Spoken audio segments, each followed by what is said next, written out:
I want to talk about a few people today. Ruth came to Las Vegas from Puerto Rico a decade ago. Hard-working woman. She had 2 children. She was an industrial engineer by trade.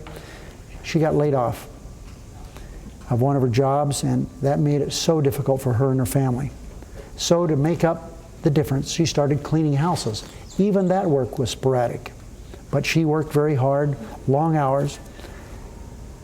She became, after a short period of time, one of the unemployed, lost all of her jobs. And there is an organization that was funded through the stimulus package, economic recovery package, called Help of Southern Nevada. And they gave her a job. They gave her a job to make low-income homes more comfortable and more energy efficient. They needed people to do that work. She was trained to do that, and that's what she's doing now. But it's made her life so much differently, to have a job, to be able to go home to her children at night, recognizing that she doesn't have to worry about their having a place to stay or food to eat. This has given her the opportunity to do other things, to reach out, to do some community work, and she's done that, community outreach. She's not only taking home a good paycheck, but she feels satisfied and worthwhile and feels like she's a good person. That's what a job does for people. If we're going to get our economy back where it needs to be, we're going to have to find a lot of employment for people just like Ruth.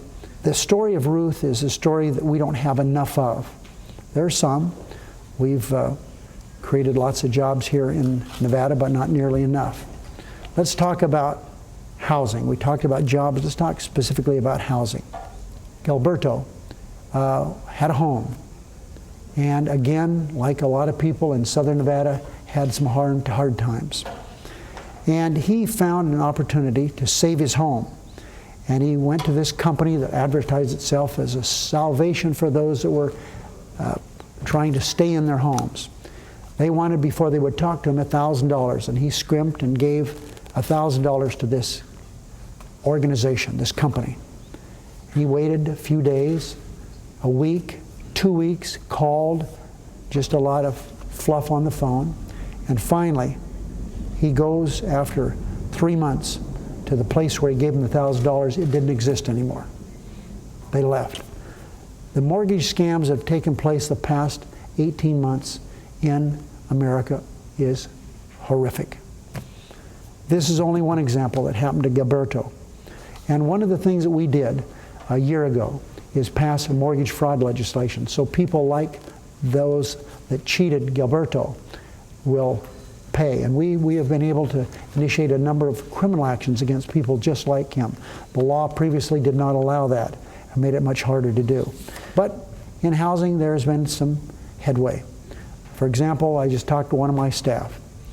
He tried for some time, actually his girlfriend did, and he was watching very closely, to buy a home. They had budgeted about $80,000 to $90,000 for a home. And it seemed that every time they would get near that price range, it would be someone would want to pay a little bit more and a little bit more. But finally, a couple months ago, she got her home.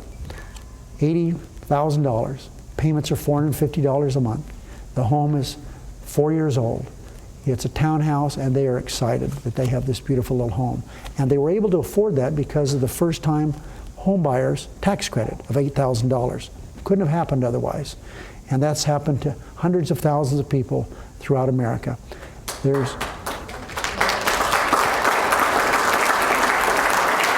Thank you. Let's talk about health care. The situation is dire.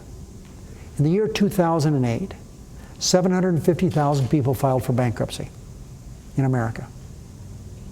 80% of the people who filed for bankruptcy filed because of health care costs. 70% of the people who filed for bankruptcy because of health care costs had health insurance.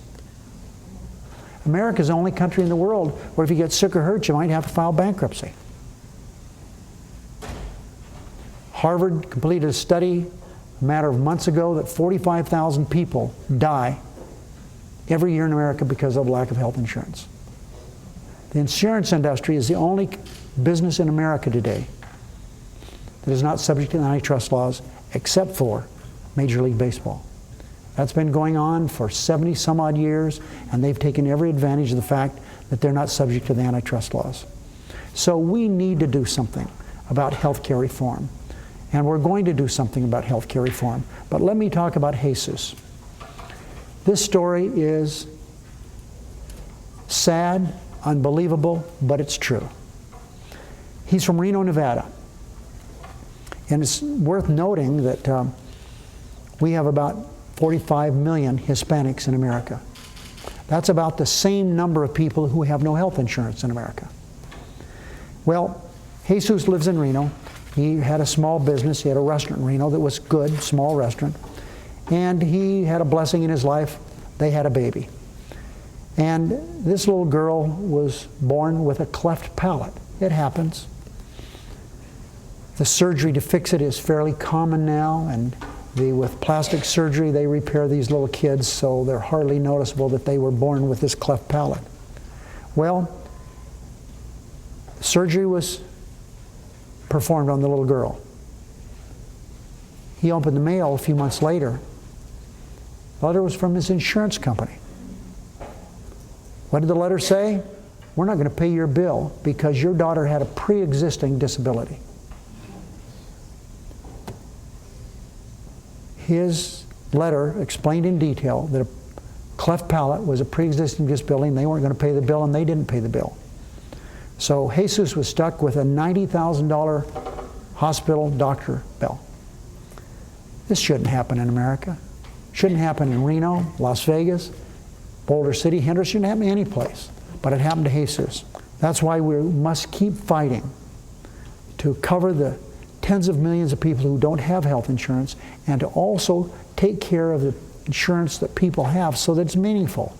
We all know what Blue Cross Blue Shield did in the last week. They raised rates in California by 39%, in Maine by 32%, in Kansas by 34%, and all around the country in 1 year.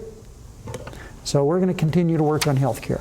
So I've talked about Jesus, and I've talked about Gilberto, and I've talked about Ruth. I'm going to talk to you now about a girl, a teenage girl. I was in Smith Valley, Nevada. Most of you have never been there and probably will never go there. It's in a rural part of northwestern Nevada. It's a farming community. And I went there to address the Smith Valley High School.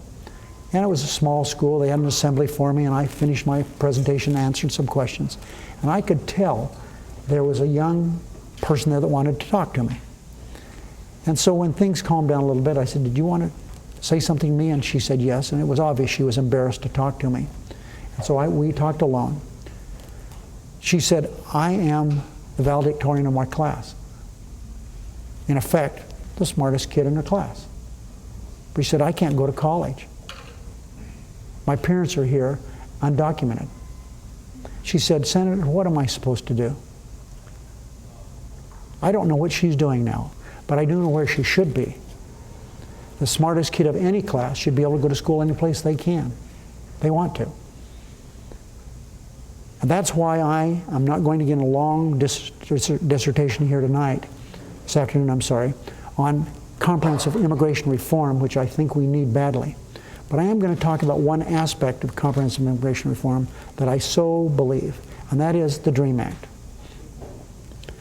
The reason I'm such a missionary for young kids, no matter how they're in the United States, being able to go to school, is this experience I had in Smith Valley, Nevada. This young lady would make our country better if she can become an educated woman. And so the DREAM Act, which will allow people just like this Smith Valley teenager to go to college, is what we have to have. It has to be part of what we do with comprehensive immigration reform.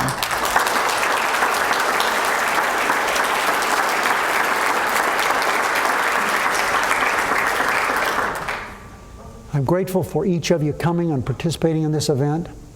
We've worked hard to make this a meaningful experience for you, and we look forward to our continued work in the years to come. Thank you very much.